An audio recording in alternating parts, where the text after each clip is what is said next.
are listening to LOA Recon with the Good Vibe Coach Jeanette Ma, where we dissect the ins and outs and the art and science of conscious creation, all intended to amp up your manifesting game. Let's have some fun together.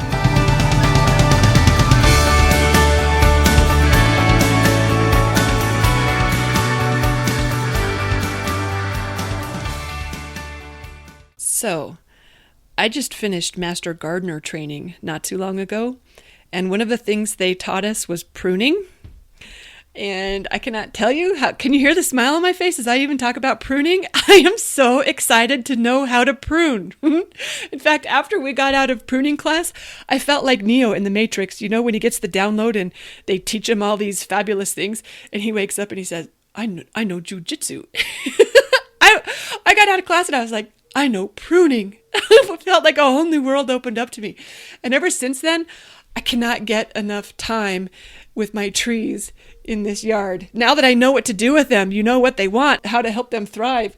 So I've been spending all this time up in trees pruning, and I got to thinking about how there are a lot of similarities with pruning as there are with our vibration management practice. And I wanted to talk with you about one of those similarities today.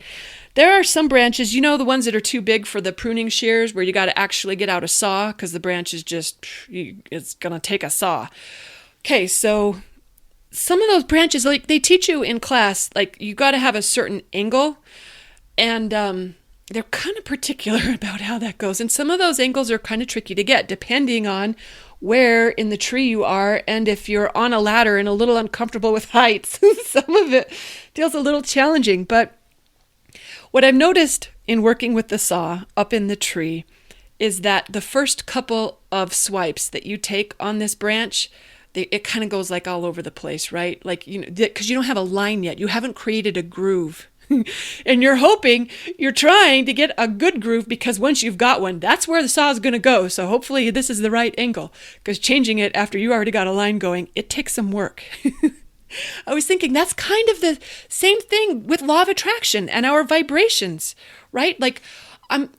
What are your default vibrations? What have you been practicing, whether it was consciously or unconsciously? What are the grooves, your energetic grooves that make up the frequency you're broadcasting to universe as an instruction for what to manifest in your world?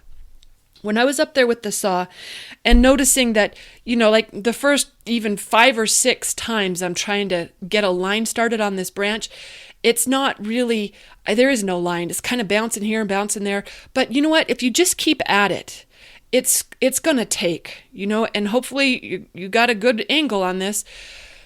But that commitment and that consistency in continuing to practice the line that you think you want, even though it looks a little messy at first, guess what? It's going to work if you stay at it.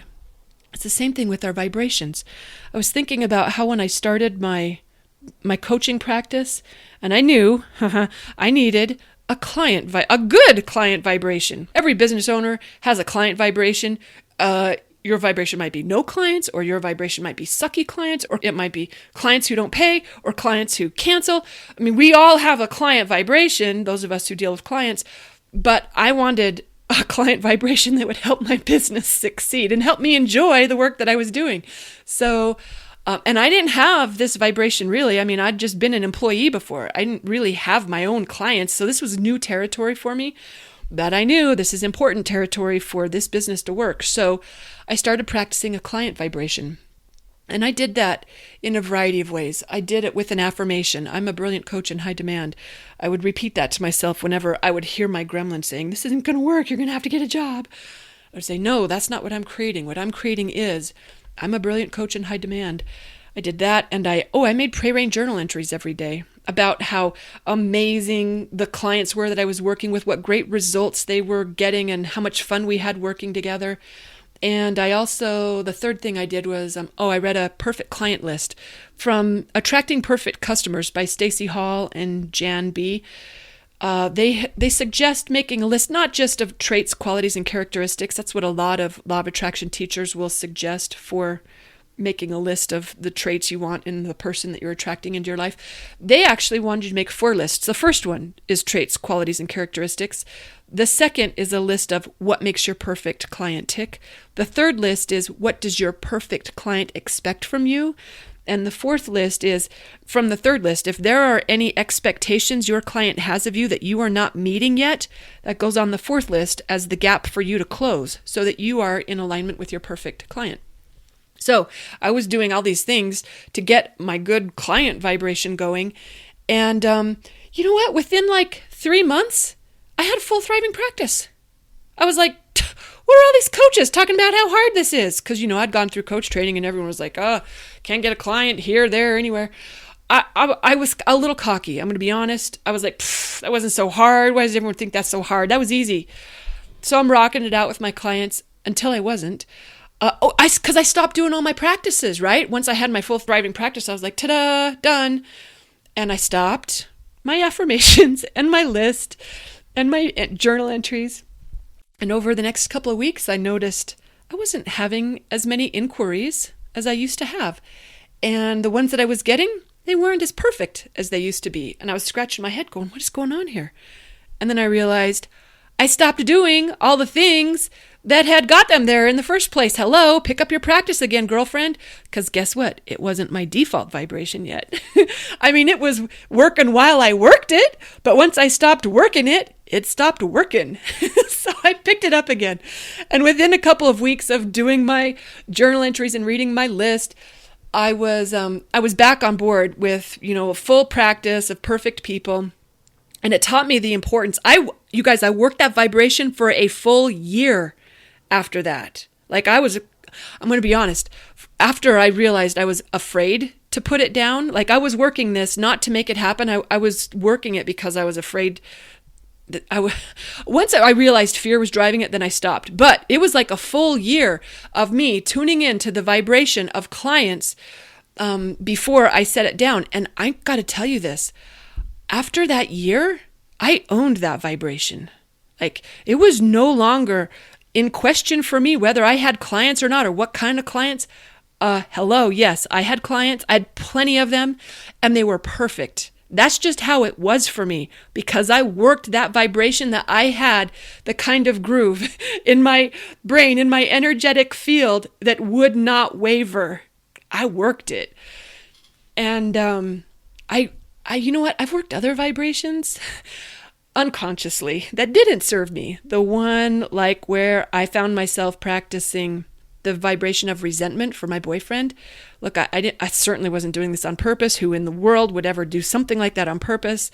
But I recognized after a while, I'd been practicing thinking thoughts of him that didn't feel very fabulous. It was just resentment here, there, and everywhere. And once I became conscious of that, then I could, it's just like when you got a groove going in the direction you don't want and now you got to change it. Guess what? It takes some work. I had the commitment for working my client vibration because that mattered to me so much. Like I wanted my business to succeed so strongly that I never wavered on my practice once I realized you got to actually keep doing this. Like it was a pleasure to do that stuff. And I think anything that we really want, when we know how the system works, when we understand that getting what you want is simply a matter of being the vibration of it. And if you don't know the vibration of what you want yet, then your work is to practice it, right? That's what we're talking about. That's what conscious creation is. So I think it's worth asking what kind of vibrations you've been practicing, and specifically on the things that you want to create in life, what's your vibration on that subject? And is it serving you? Like, for example, I work with a lot of people on money. Everyone's got a money vibration. Some of those vibrations are serving us and some of them are not serving us. Like you might not even know what your vibration is, right? That's one thing worth getting clear on to start with. Is it what you want it to be? Is it taking you where you want to go? Or do you need to start practicing a new vibration? I see all sorts of vibrations on the topic of money. Some of them are like there's a charge, it's stress, it's tension, whether they have money or not, right? I mean, it can happen both ways. Some people have vibrations of unworthiness or discomfort, lack, hello, that's a big one on that subject. But you know what? There's also vibrations on the subject of money in particular, I'm talking of like familiarity and a positive expectation, like ease and abundance. Those exist too. Trust, hello, that's a cool vibration to run on money.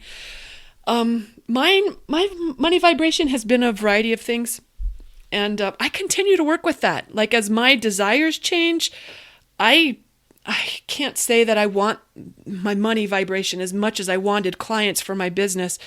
But you know, the things that matter to us, we will put in the time. When we understand, conscious creators know how this stuff works, right?